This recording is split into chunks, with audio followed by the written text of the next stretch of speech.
আমার 5 মাস ধরে দিন গণের আজকে অবসান ঘটলো, মানে এক একটা করে দিন গুনছিলাম আমি কবে বাপের বাড়ি যাবো বাপের বাড়ি যাবো।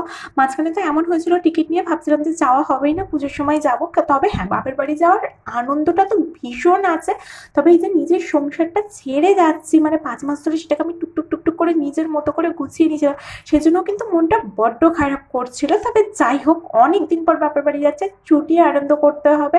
আর এই যে ট্রেন, মানে আমরা তো রাজধানী টিকিট পাইনি, ট্রেনের অবস্থা কি বলবো, মানে পূর্বাতে গিয়েছিলাম, এত খারাপ এক্সপিরিয়েন্স হয়েছে আমাদের দুজনের, মানে বলারও বাইরে। যাই হোক, বাপের বাড়ি যাচ্ছি, সবকিছুই মানিয়ে গুছিয়ে নিতে হবে, সে যে ট্রেনই হোক চলে যাবো। তবে ট্রেনের খাবার নিয়ে আর নতুন করে কি বলবো, খুবই বাজে খাবার। অনেকটা রাত হয়ে গেছে, আমার বড়বাবু ডিনারটা কমপ্লিট করে নিয়ে সে তার মিডিল পোর্শনে সেটা শুধু চলে গেছিল। আমি সারাটা রাত ট্রেনের মধ্যে ঘুমাতে পারিনি, জেগে জেগে কাটেছিলাম। দেন আমরা নেমে পড়ে চলে গেছিলাম বর্ধমান থেকে লোকাল ট্রেন ধরতে, কারণ আমি প্রথমে যাবো আমার শ্বশুরবাড়ি। আর অনেকদিন পর লোকাল ট্রেনে উঠে ঝালমুড়ি আর তার সাথে বাইরের সুন্দর পরিবেশ বেশ এনজয় করতে করতে দুজনে মিলে পৌঁছে যাচ্ছে।